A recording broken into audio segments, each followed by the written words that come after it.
Muchas gracias y de verdad muchas gracias porque están aquí con todo y con esta contingencia y que desde mi punto de vista y mi responsabilidad nos siguen citando aquí el día de hoy. Hoy vamos a presentar 3 paquetes. El primero es que el Senado de la República siga trabajando con responsabilidad y sin riesgo, por supuesto.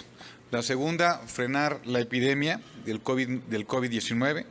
Y la tercera, apoyar a la economía familiar y a la creación de empleos. Por lo tanto, le paso el uso de la voz a mi compañera La Güera Reynoso. Gracias, coordinador. Muy buenos días. Reiteramos la exigencia al titular del Ejecutivo Federal para que convoque a la sesión del Consejo de Salubridad General. Nos hemos enterado que ya por fin hoy en la tarde lo hará, pero queremos ser enfáticos que esto lo pedimos desde el 4 de febrero y además las diferencias. Ahora han estado haciendo teatros con comités, que además yo no sé si deben de agradecerle a Felipe Calderón que se crearon justo en su gobierno. El comité de emergencia, que es para desastres. Yo no sé si este gobierno ya está viendo el sismo que está causando el COVID y por eso convoca al comité de emergencias. El comité también, ¿cuál es la diferencia con el Consejo Nacional de Salubridad? Que deben de asistir los titulares de todas las dependencias. ¿Y por qué? Para saber el impacto que tiene en cada una de las áreas, en lo económico, en salud, que además en este Consejo de Salubridad va la academia, no solamente la administración pública. Nos preocupa también el Instituto de Salud para el Bienestar, el INSABI, que al día de hoy no tenga reglas de operación, no tenga lineamientos, por lo cual estamos solicitando, y hasta ante esta emergencia sanitaria, estaremos solicitando que nos puedan indicar y nos puedan mandar cuáles son las reglas de operación y en los estados donde hubo un convenio, cómo es que se va a atender esta contingencia sanitaria. Lo estábamos viendo en un oficio que circuló a través de las redes sociales, donde desde el 9 de marzo, la Comisión Coordinadora de Institutos Nacionales de Salud y Hospitales de Alta Especialidad le mandaron un oficio al titular del INSABI informándole que no tenían los insumos, para atender siquiera las enfermedades y la atención de manera ordinaria, mucho menos esta contingencia, ante lo cual, como siempre, ha habido silencio. En este sentido, vamos a solicitar también a través de un punto de acuerdo a las autoridades de salud de las entidades federativas que han convenido con el INSABI, cuál es la disponibilidad de las instalaciones e insumos para atender a los enfermos por entidad federativa. En relación a los recursos para la salud, vamos a solicitar mediante un punto de acuerdo cuál ha sido el destino de los 40,000 millones de pesos que en la reforma de creación del INSABI establecía en su 10º transitorio y que en ese transitorio decían al día siguiente de que entrara en vigor el decreto, habrían de transferir al INSABI. Queremos saber esos 40,000 millones, cómo es que están siendo utilizados. Ya son casi 4 meses de que se hizo esta transferencia. En días pasados el subsecretario López-Gatell hablaba de que se ocuparían 3,500 millones para esta contingencia solo para insumos de salud. Por eso la importancia de saber qué es lo que están haciendo con los 40,000 millones. Exigimos también a las autoridades de salud que se incremente de manera exponencial las pruebas del COVID-19.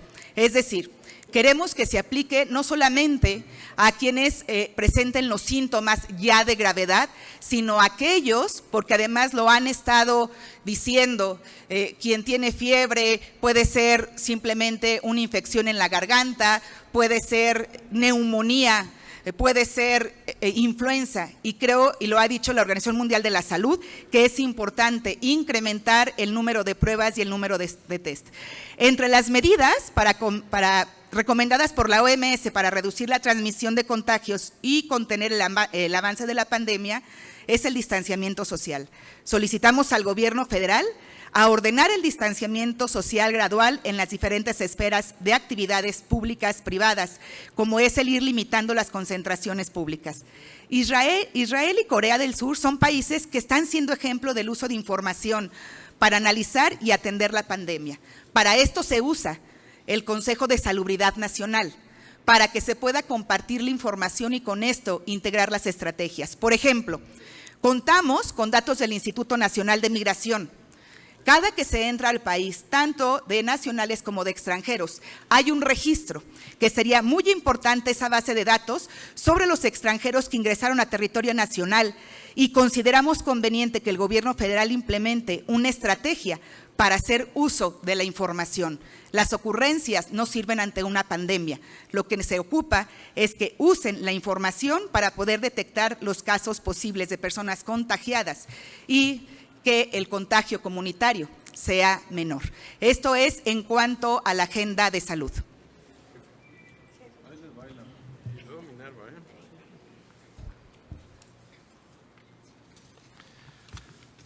La dimensión del impacto económico de la crisis mundial COVID-19 alcanzará proporciones históricas, solo comparables a la de 1929 y 1945 en voz de Angela Merkel. Aun cuando no ha concluido esta crisis, será en cadena y de impacto diferido en los distintos países y deberá generar una respuesta oportuna y eficaz para aminorar su impacto en su intensidad y en su duración. Esto nos va a poner a prueba a todos los países, a nuestra resiliencia de la sociedad, a la salud de las finanzas públicas y a la fortaleza de nuestra economía. Por eso hacemos un llamado para asumir con responsabilidad y alto sentido solidario y enfrentar unidos esta gran adversidad. Hacemos un llamado para dejar de abordar el tema con ligereza o guasa, o con pensamiento mágico, que nada ayudan a la formación de una conciencia de su gravedad. Mucha gente del pueblo hoy todavía no cree en la pandemia COVID-19.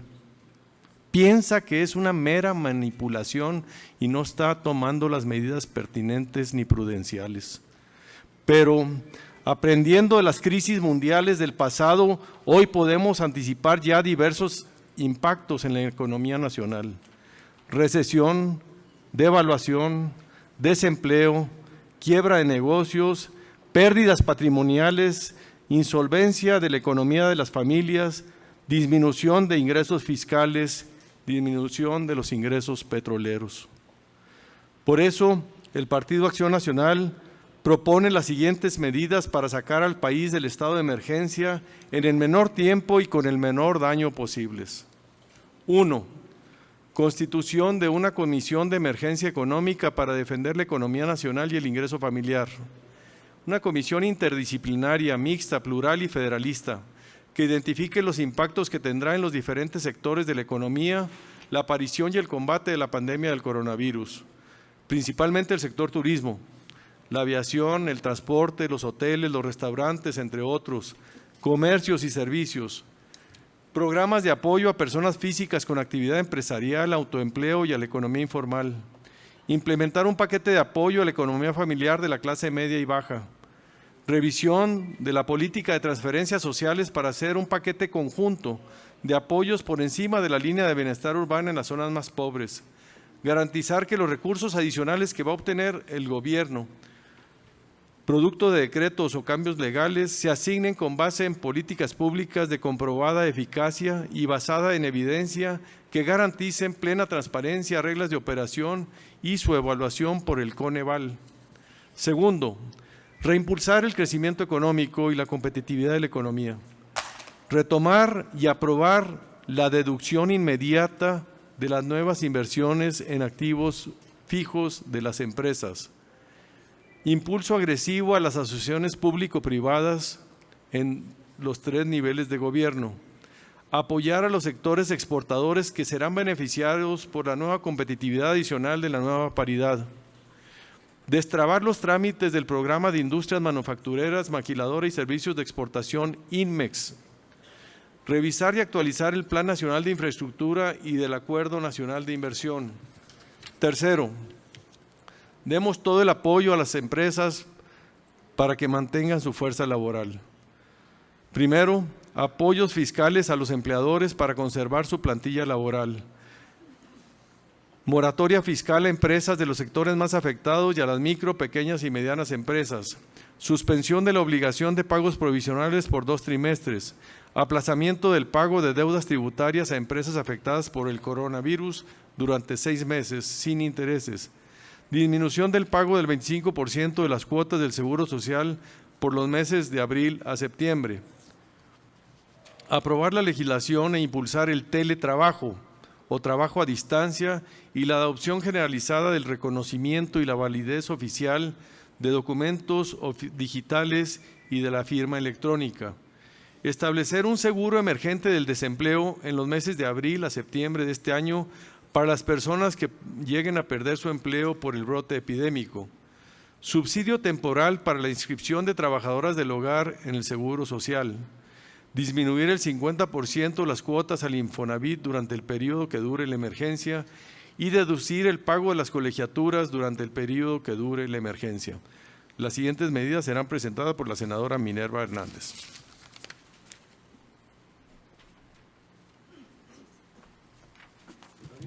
Gracias, compañeros de los medios de comunicación. Miren ustedes, el petróleo está $30 por debajo del pronóstico. Cada dólar de menos significa 13,000 millones de pesos. Por cada décima de punto que no crece nuestra economía, perdemos 18,000 millones de pesos en recaudación. En 2002, el barril estuvo en $19 y exportábamos 1,5 millones de barriles diarios. Hoy, 2020, el barril está en 18.78 y exportamos apenas el 1.1 millones de barriles diarios, desde luego con un costo mayor de extracción. Así que, pues, urge tomar medidas como las que aquí se han señalado. Decirles que hay que reorientar la estructura del gasto público a través del impulso a la obra pública de alto impacto, viable e inmediata. Reprogramar, reconfigurar o cancelar obras públicas de baja rentabilidad social y económica o aquellas que estén en fase de arranque. Llámese la refinería de Dos Bocas, el Tren Maya, la cancelación de la construcción de las más de 2,700 sucursales del Banco del Bienestar, entre otras. Hay que impulsar un programa emergente de apoyo a la construcción de vivienda. Hay que destinar más presupuesto al sistema de salud para garantizar el abasto de medicinas y tratamientos ante la expansión del coronavirus. Regular los precios de medicamentos y material ante la pandemia de manera que se puedan establecer precios máximos. Programa de compras y adquisiciones preferentes a proveedores nacionales y a la pequeña y mediana empresa. Hay que prever el pago a los proveedores gubernamentales y a las empresas productivas del Estado en menos de 30 días. Hay que establecer auditorías ciudadanas al gasto público en programas que no tienen hoy reglas de operación. Pero además de esto, decirles, hace tiempo se planteó, el Grupo Parlamentario de Acción Nacional planteó la creación de un Consejo Fiscal que inclusive, debo decir, no ve mal el secretario de Hacienda. Quiero decirles que el Fondo Monetario Internacional ha recomendado que los países implementen este tipo de consejos fiscales independientes y apartidistas para promover una mejor discusión fiscal y una mejor toma de decisiones más objetiva en materia política fiscal y de deuda. Si contara México con un consejo fiscal independiente, no estaríamos viendo las cuestiones tan absurdas que se plantearon como la de ayer en Cámara de Diputados para la creación de un nuevo fondo. Hay que fortalecer el gasto público, hay que velar por un ejercicio oportuno del presupuesto de egresos de la Federación de este año. Hay que regular los donativos, que en esta época de crisis no podemos otorgar donativos. Durante 2019 se otorgaron 157 millones de pesos en donativos a organizaciones gubernamentales y clubes de corte social y en contraste se recortaron importantísimos programas. Hay que incorporar las evaluaciones costo-beneficio, tanto a corto como largo plazo, tomando en cuenta el impacto que tiene la falta o insuficiencia de servicios o el uso de esquemas con participación privada, el costo social contra el costo financiero de atender esas necesidades, para evitar, repito, proyectos sin sustento como los que he mencionado, Tren Maya, refinería, etcétera. Es muy pertinente ahora reformar la recién aprobada ley de austeridad republicana, pero con sensatez, con una visión de Estado.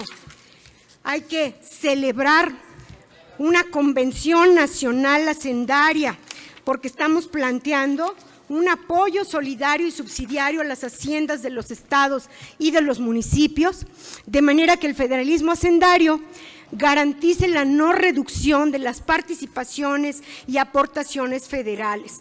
La insuficiencia de recursos financieros de la federación, las entidades federativas y los municipios requieren una atención inmediata. Así que no puede el gobierno tener oídos sordos. Es impostergable la revisión del Sistema Nacional de las Haciendas Públicas para dar eficiencia al uso de los recursos que son públicos también. Expedir una nueva ley de coordinación hacendaria que fortalezca tanto a los estados como a la federación en un nuevo, hay que darle un nuevo rostro al federalismo, de tal suerte que los ingresos de las entidades no dependan, como hoy, hasta en un 85% de la federación. Estamos planteando la revisión del plan energético para adecuarlo a la nueva realidad y a la nueva y colapsada estructura de precios y mercados internacionales, reactivando las rondas petroleras y los farm-outs, reactivar las subastas eléctricas, congelar el precio de la gasolina y el gas domésticos por 4 meses, no suspender el servicio de energía eléctrica a quienes dejen de pagar por el suministro durante los meses de la contingencia, estableciendo medidas de regularización en su pago para los meses posteriores. Queremos que se considere una tregua para los dueños de negocios, para que todos ellos puedan salir adelante. Por ejemplo, diferir hasta por 3 meses la presentación de las declaraciones anuales de personas físicas y morales del ejercicio fiscal 2019, diferir hasta por 3 meses, personas físicas también, prórroga de 1 mes de los pagos provisionales del impuesto a la renta del 2020, tanto el propio como el retenido, suspender hasta 3 meses respecto de las facultades de comprobación que estén siendo desarrolladas por el SAT, especialmente respecto de las visitas domiciliarias y las revisiones de gabinete, reducir los plazos para efectuar la devolución de saldos a favor y de pagos de lo indebido, restablecer por este ejercicio fiscal, por el 2020, la compensación universal que facilite el pago de contribuciones y de beneficios de liquidez a todos los contribuyentes, retomar la plena deducibilidad de conceptos de previsión social pagada a los empleados, eliminar la limitante para las deducciones personales de las personas físicas, eliminar el pago del impuesto a la renta a quienes ganen menos de 10,000 pesos al mes. Y por otro lado, apoyar a la liquidez del sistema financiero nacional, disminuyendo las tasas de interés en los créditos bancarios y comerciales, establecer un programa de financiamiento del capital de trabajo de las micro, pequeñas y medianas empresas a través de la banca de desarrollo y garantizar la liquidez al sistema financiero con medidas de defensa ante la depreciación cambiaria.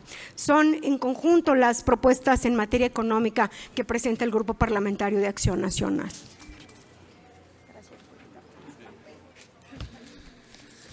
Gracias. Buen día. En tiempos de crisis, la ciudadanía requiere la toma de decisiones de su gobierno. Esa es la realidad. El Estado mexicano en su conjunto tiene que existir y poder tomar decisiones, pero que sean en beneficio de los ciudadanos, no simplemente estar por estar. Eso es lo que hoy aquí venimos a proponer en el Grupo Parlamentario del PAN. Nosotros estamos impulsando en concreto 2 paquetes, un paquete de salud, que ya fue expresado hace un momento, en donde se busca que se garantice la atención de salud a los ciudadanos, pruebas y más pruebas, contención y atención de esta crisis acorde a las mejores recomendaciones internacionales. Y un paquete económico para atender el golpe en el bolsillo que van a tener los mexicanos y la gran crisis que puede llevar a quiebra de empresas, como lo que ya se expresó, apoyos fiscales, no pago de ISR momentáneo, seguro de desempleo y muchos temas más. Eso es lo que debe estar votando el Senado.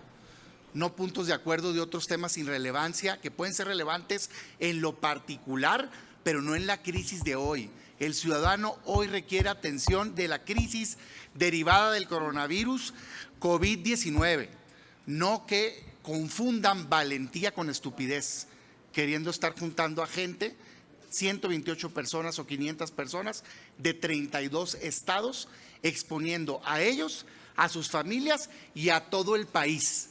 Porque si alguien llega aquí enfermo, va a salir enfermo y no va a tener síntomas y va a esparcir el virus a todo México. Es muy famoso el caso del paciente 31 en Corea, que no tuvo el cuidado y tuvo un contagio exponencial. Bueno, se queda en pañales con lo que puede significar que un legislador aquí contamine a todos y lleve a todo el país la contaminación. No, no es un tema de valentía, es un tema de inteligencia. Lo que el grupo parlamentario del PAN quiere es que el Congreso y el Senado continúe sesionando durante toda la crisis. No la incongruencia de venir a sesionar ayer y hoy y aprobarle a la Cámara de Diputados que se vayan a su casa a partir de hoy y que ya no sesionen. ¿Y quién va a tomar las decisiones? Entonces, como queremos ser parte de la solución y no del problema, hoy le venimos a proponer a Morena cómo sí podemos continuar trabajando permanentemente. Aquí hay una iniciativa hecha por este grupo parlamentario del PAN que hoy vamos a pedir que sea votada de urgente y obvia resolución. Cambia 3 artículos del reglamento interior del Senado. Ni siquiera tiene que irse a la Cámara de Diputados. Este Senado, si hoy lo aprueba, esto ya va a estar en vigor. ¿Y qué hace? Hace posibles las sesiones virtuales. Todo el trabajo legislativo se puede hacer a distancia. Iniciativas, puntos de acuerdo, trabajo en comisiones y la votación. De hecho, haciendo un análisis de la Constitución, de la ley orgánica y el reglamento que hicimos ayer, lo pudiéramos hacer ya sin hacer estos cambios, En ningún lado dice que la presencia tiene que ser física. Hay presencia virtual. En ningún lado dice que tienes que estar aquí físicamente. Dice que hay un sistema electrónico. Usémoslo, un sistema electrónico para el voto, para el voz, para las propuestas. Pero como son muy necios y dicen que no hay muy cuadrados, en situaciones extraordinarias, acciones extraordinarias. Aquí está la solución. 3 artículos que hoy podemos debatir y cambiar. ¿Qué permite? Que en momentos de emergencias, acorde al 29 constitucional, que es cuando se suspenden las garantías, se pueda convocar a sesiones virtuales.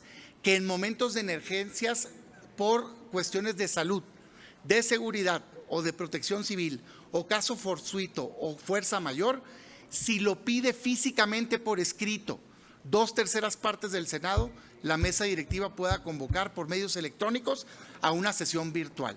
¿De qué se tratarían esas sesiones virtuales? Exclusivamente de los asuntos que derivaron en la emergencia o asuntos que no se puedan postergar, y solamente para discutir y votar dictámenes, no para echar rollos como se aventaron 3 horas ayer. Decisiones es lo que tenemos que asegurar que pueda tomar el Congreso de la Unión y el Senado de la República. Y para ello se establece un procedimiento.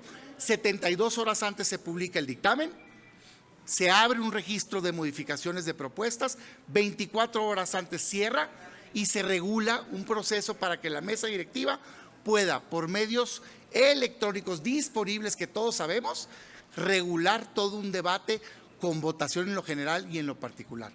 Aquí está el cómo sí, señores de Morena. No quieran irse a su casa después de un par de sesiones. ¿Quién va a tomar decisiones por México? El grupo parlamentario del PAN exige que continúe trabajando el Congreso, pero atendiendo las recomendaciones de la Organización Mundial de la Salud y con inteligencia, sin exponer a todo México. Sesiones virtuales para toma de decisiones para los mexicanos. Muchas gracias. Si nos permite, coordinador, tenemos algunas preguntas. La primera pregunta es de Gerardo Cedillo, de Enfoque Noticias. Preguntarle, senadores, ¿cuál sería el costo de ambos paquetes que están proponiendo? Es decir, eso en recursos, ¿serían fiscales?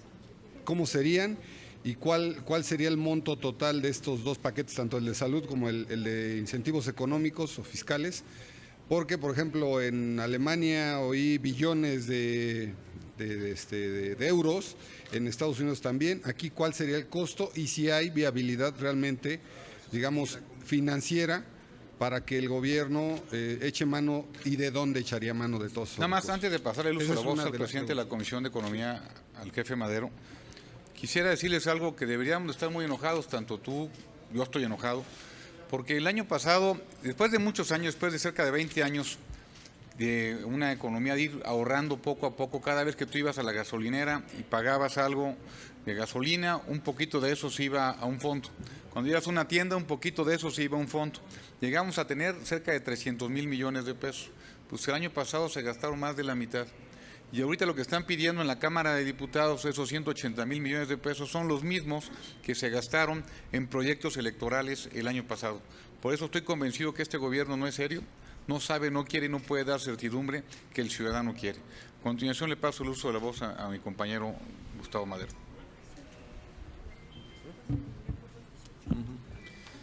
A ver, estas son medidas que tienen que ser analizadas por el Instituto de las Finanzas Públicas de la Cámara de los Diputados. Tienen que ser valoradas y dimensionado su impacto. Estamos conscientes que nuestro gobierno lo agarra muy mal parado en las finanzas públicas y en mucho producto por las decisiones equivocadas y arrebatadas que ha tomado en estos meses de su administración, pero hay tiempo de corrección. Estamos estimando que va a haber medidas extraordinarias para aprobar mayores recursos.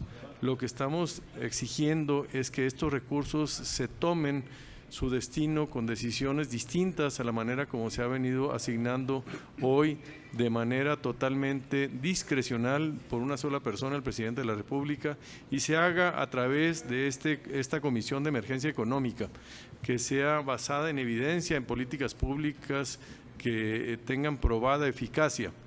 Y esto es lo que es muy importante que se admita, esto es muy importante, que se admita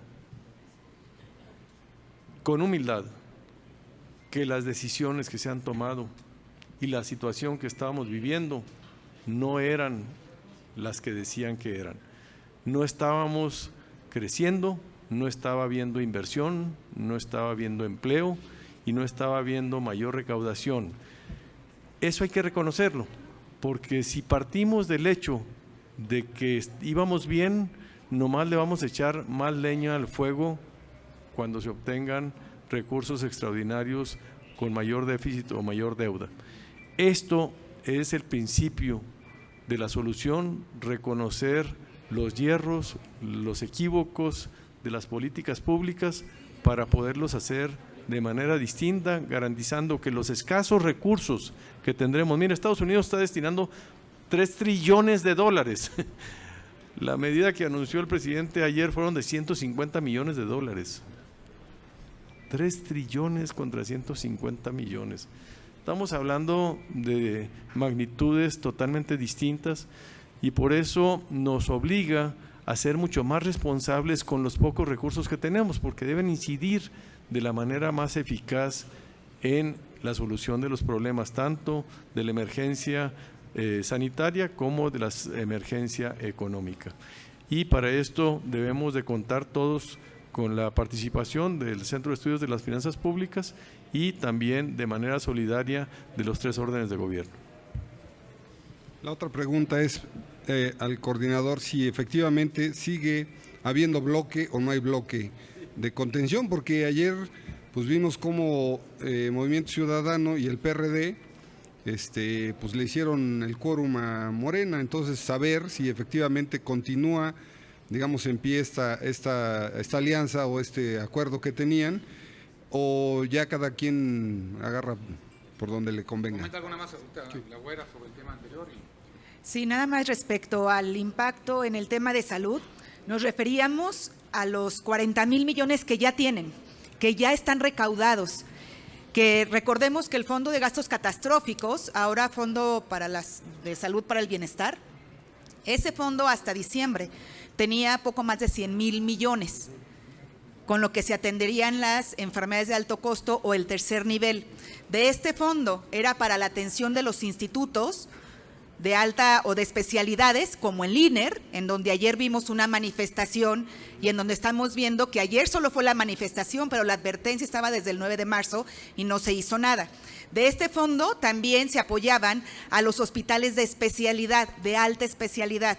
Bueno, de estos tomaron 40,000 millones, no es que los tengan que recaudar, ya estaban. Lo que estamos pidiendo es que estos 40,000 que son adicionales al presupuesto asignado de todas las dependencias, primero nos digan qué han hecho con ese fondo, porque consideramos que la falta de insumos no es por falta de recursos, es por falta de conocimiento en los procesos.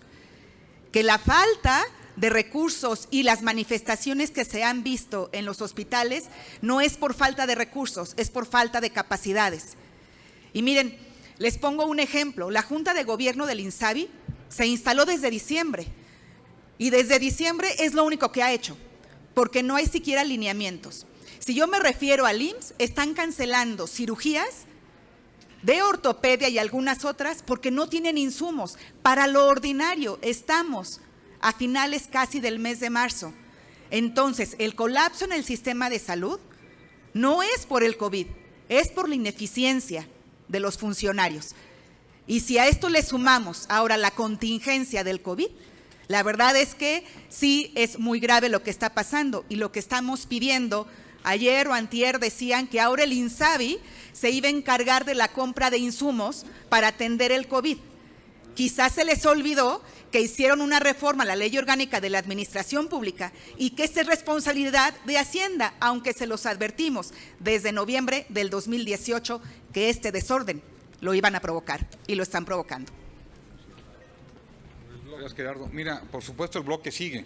Ha sido muy claro el bloque que son de que vamos en diferentes objetivos, pero por ejemplo el día de ayer todos le dijimos a la Junta de Coordinación Política que era una irresponsabilidad, inclusive MC lo comentó el PRD, los que son satélites de Morena también lo comentaron y desgraciadamente pues hasta las 5 de la tarde tuvieron el quórum y creo desde un punto personalísimo de vista, compartido con mi grupo parlamentario, fue una irresponsabilidad. Nada más sumar a lo que dijo el jefe Madero, hay mucho de dónde pueden sacar. Número uno, quitar los proyectos que no son viables, como comentaba Mine, el proyecto de Dos Bocas, esos 8,000 millones de dólares que lo manden a rescatar las empresas, el proyecto del Tren Maya que no tiene ni un plan técnico, que lo mande por supuesto a esta contingencia y el proyecto de Santa Lucía. Y las sucursales también, que más del bienestar, que son 3,000 millones de pesos.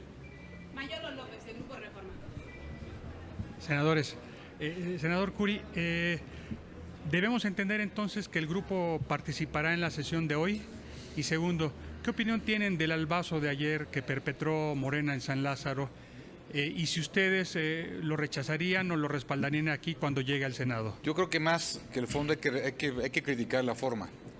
No se vale que lo hagan a oscuras sin que esté la oposición y eso es lo que nos manda a decir que no es correcto y que se hace a oscuritas y es lo que nos puede hacer pensar mal. Habrá que ver cuando llegue aquí, haremos nuestras adecuaciones, nuestras observaciones y aquí lo discutiremos. El hecho, por ejemplo, que hayan pedido 180,000 millones de pesos, creo que también fue un albazo y en un momento que el país debería de haber otras opciones para poder quitar esta forma de poder financiarse. Si llega en estos días, ¿ustedes cómo procederían? Bueno, habrá que revisarlo, estará comisiones, lo revisaremos y lo rebotaremos en el grupo.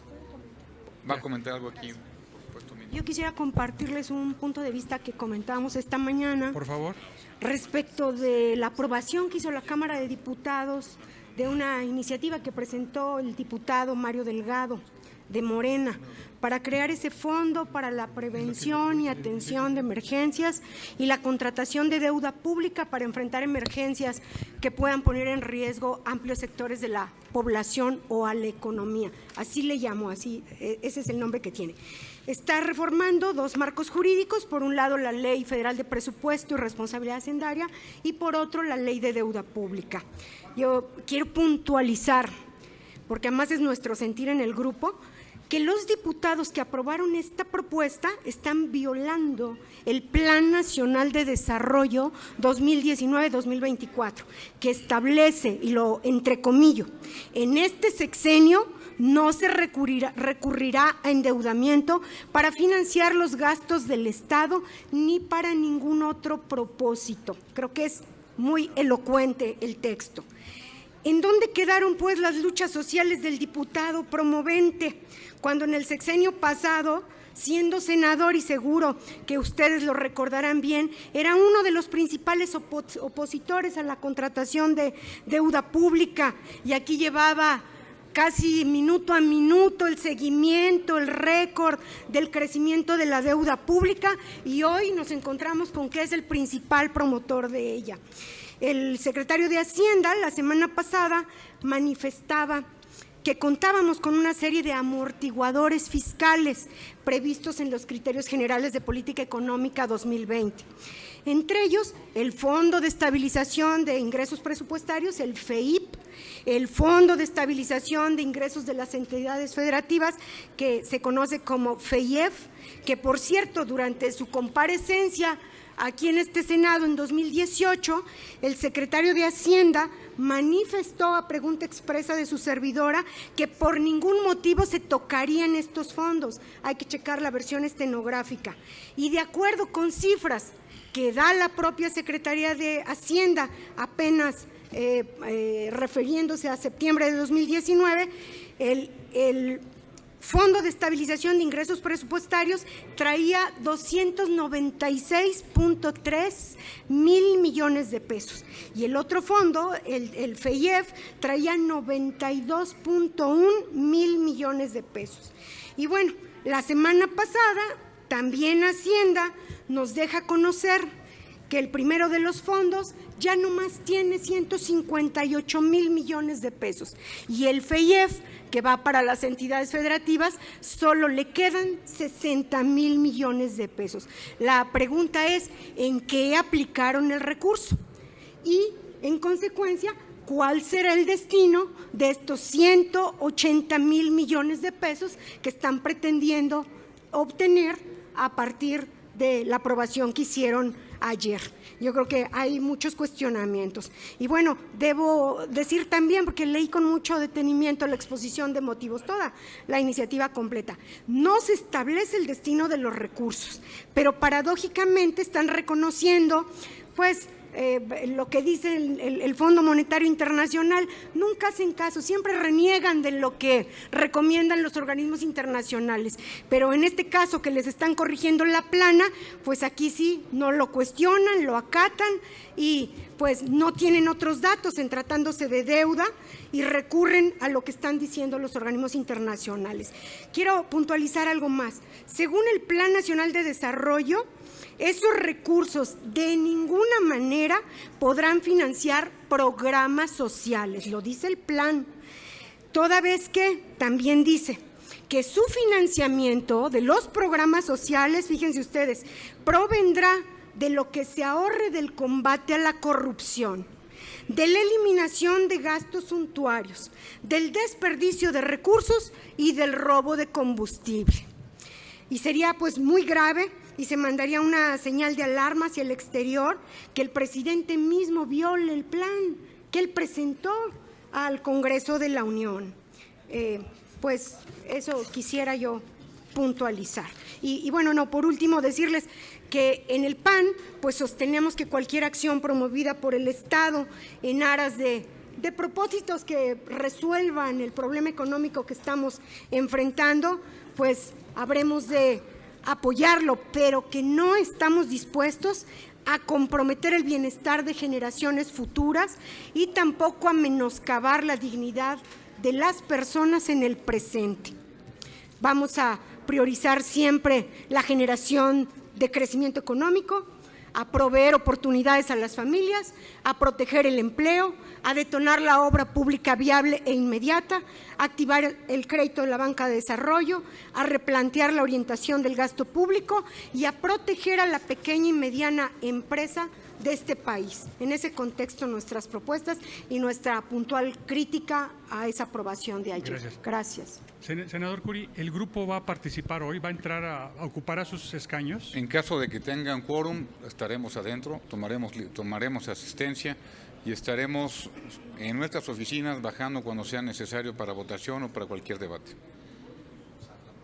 Impulsando propuestas también, y sobre todo vamos a impulsar la propuesta para que podamos seguir en sesiones, pero fuera. ¿Hoy te van a pasar lista? No hasta que no tengan quórum. Ok. La última pregunta es de Adrián Ojeda, de CCO Noticias. Senadores, muy buenos días. Primero para usted, coordinador, ¿no están ustedes en la posición de exigir que les hagan un examen a cada uno de ustedes para saber cómo se encuentran, máxime con la situación que vivió la senadora Xóchitl Gálvez, y que a su vez la misma senadora pues no está usando cubrebocas? Ella nos platicó ayer el grave problema y en la disyuntiva que pasaba, ¿no? Entonces yo creo que los más propensos serían pues ustedes, que han tenido reunión con ella, y si no tienen ustedes la posibilidad a través del Senado de exigir que se les aplique no solamente a ustedes sino a todos los senadores la situación en la que están, más por lo que acaba de expresar el senador. Y no nada más con lo que sucedió con Xóchitl. El día de ayer otro compañero de nosotros venía en un avión donde se prevé que otra persona venía contaminada. Yo estuve en Querétaro, donde un gran grupo de personas dicen que está contaminada, y a mí me preocupa mucho, como seguramente a todos, cada quien tenemos nuestros problemas. Por ejemplo, en mi caso, mi esposa tiene una enfermedad crónico-degenerativa, mi hermana tiene cáncer y está en quimioterapia, y por lo tanto, por eso nos preocupa. Y así como estamos nosotros, está todos los ciudadanos allá afuera. Por eso creemos que las pruebas son muy importantes. Pero lo que nos dijo López-Gatell fue exactamente lo contrario, que las pruebas no eran necesarias. En contrario sensu a lo que dice la OMS, la Organización Mundial de la Salud, que se tienen que hacer pruebas, pruebas y pruebas. Pero bueno, esperemos que cambie la forma y ojalá nos tomen en cuenta esta nueva propuesta que trae Damián Cepeda y con el grupo parlamentario para poder sesionar desde fuera de aquí del pleno de sesiones. Disculpe que insista, senador, pero sí van a solicitar que se les aplique las pruebas, porque Xochitl lo ha estado haciendo Xochitl lo ha estado haciendo, y por supuesto que lo haremos también nosotros. Sería todo, no tenemos más preguntas. Muy amables, senadoras y senadores.